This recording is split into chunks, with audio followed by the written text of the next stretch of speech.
Hello students, आज का हमारा टॉपिक है कॉन्सेप्ट ऑफ होमोस्टैसिस। यह एमएससी जूलॉजी के सेकेंड सेम के जो स्टूडेंट्स हैं उन लोगों के लिए इम्पॉर्टेंट टॉपिक है, तो इस वीडियो पर लास्ट तक बने रहिएगा। इसके सिनॉप्सिस हैं।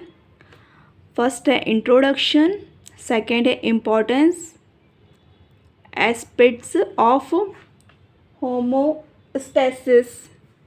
इसका फर्स्ट है इन बॉडी फ्लूइड, सेकेंड है इन ब्लड प्रेशर, थर्ड है इन थर्मोरेगुलेशन, फोर्थ है इन बोन, सिक्स्थ है इन ब्लड शुगर, थर्ड है कंक्लूजन, फोर्थ टॉपिक है रेफरेंसेस। फर्स्ट इसका टॉपिक देखते हैं इंट्रोडक्शन। मनुष्य का शरीर विभिन्न अंग और तंत्रों का तथा प्रत्येक में करोड़ों सेल्स से मिलकर बना होता है। शरीर को पूर्ण रूप से चलाने के लिए प्रत्येक सेल्स का साम्यावस्था में होना आवश्यक है। मल्टीसेल्युलर एनिमल्स में प्रत्येक सेल्स का साम्यावस्था में रहना एवं सही रूप से कार्य करना पूरे शरीर को चलाने के लिए आवश्यक है। जंतु शरीर के अंदर के वातावरण की स्थिरता या अपरिवर्तन होमोस्टैसिस कहलाती है। यह कार्य जंतु शरीर के अनेक स्वचालित आंतरिक नियामकों द्वारा संपन्न किया जाता है। इसके एग्जाम्पल हैं एक्वाटिक एनिमल्स में ऑस्मोरेगुलेशन एंड मैमल्स में थर्मोरेगुलेशन। सेकेंड टॉपिक है importance of aspects of homeostasis. इसका फर्स्ट है इन बॉडी फ्लूइड। होमोस्टैसिस एक महत्वपूर्ण एस्पेक्ट बॉडी फ्लूइड के वॉल्यूम ऑफ कंपेरिजन का रेगुलेशन करना है। शरीर की प्रत्येक सेल का उचित रूप से कार्य करना उसके स्वयं के कंपोजिशन व आसपास के फ्लूइड पर निर्भर करता है। सेल के अंदर बहने वाला फ्लूइड आइस इंट्रासेल्युलर फ्लूइड तथा बाहर बहने वाला फ्लूइड ईसीआर एक्स्ट्रा सेल्युलर कहलाता है। शरीर की सबसे छोटी ब्लड वेसल्स ब्लड कैपिलरी कहते हैं। ब्लड वेसल्स को ब्लड कैपिलरी कहते हैं। इसकी दीवार अत्यंत पतली होती है। प्लाज्मा से H2O एंड सोन फिल्टर होकर ईसीपी में आ जाते हैं।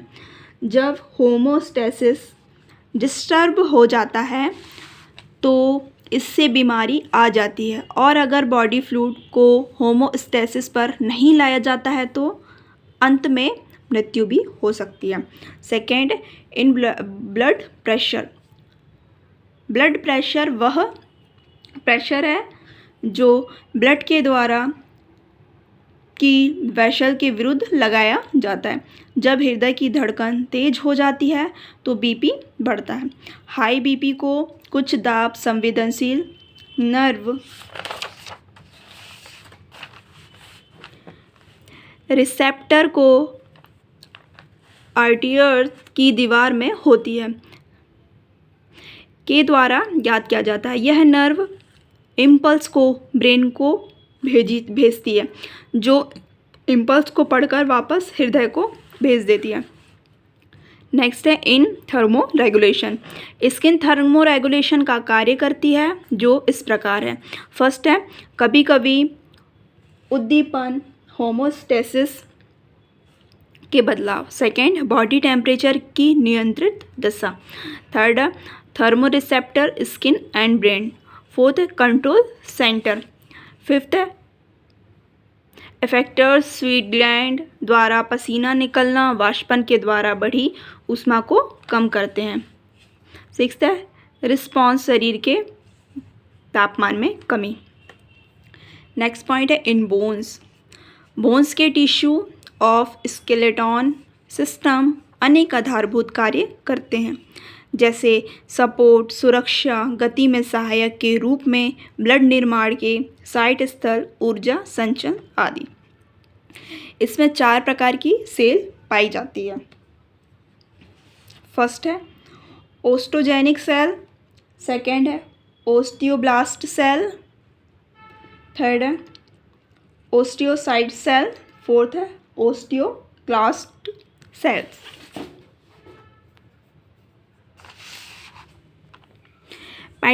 मैट्रिक्स में 25% H2O, 25% protein, fibre and 50% minerals होता है। बोन टिश्यू 2 टाइप्स के होते हैं। फर्स्ट है कॉम्पैक्ट बोन टिश्यू।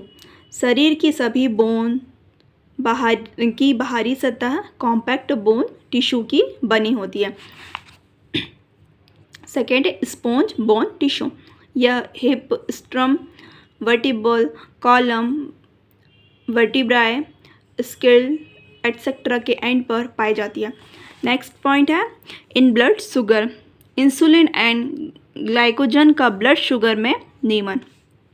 फर्स्ट है लो ब्लड ग्लूकोज पैंक्रियास की आइसलेट्स की शेल को उत्तेजित कर ग्लाइकोजन का सिक्रेशन करती है। सेकेंड, ग्लाइकोजन लिवर की हेप्टोसाइट सेल्स पर असर करता है, जिससे ग्लाइकोजन में ग्लूकोज की क्रिया बढ़ती है। थर्ड, परिणाम स्वरूप हेप्टोसाइटल सेल्स तेजी से ब्लड में ग्लूकोज को रिलीज करती है, जिससे ब्लड ग्लूकोज का स्तर बढ़ जाता है। फोर्थ, अगर ब्लड ग्लूकोज लगातार बढ़ता जाता है तो ग्लाइकोजन में के सीक्रेशन को इंट्रिबिट करता है। नेक्स्ट है उसी समय स्लेट्स की बी सेल्स को उत्तेजित कर इंसुलिन का सीक्रेशन करता है।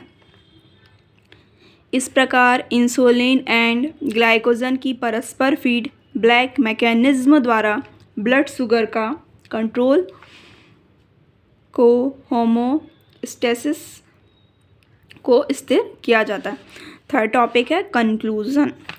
उपरोक्त तथ्यों से स्पष्ट है कि होमोस्टेसिस शरीर के अंदर के वातावरण को स्थिरता प्रदान करता है और शरीर को स्वस्थ बनाए रखता है। फोर्थ टॉपिक है रेफरेंस, ह्यूमन फिजियोलॉजी बाय ट्रेटोरा।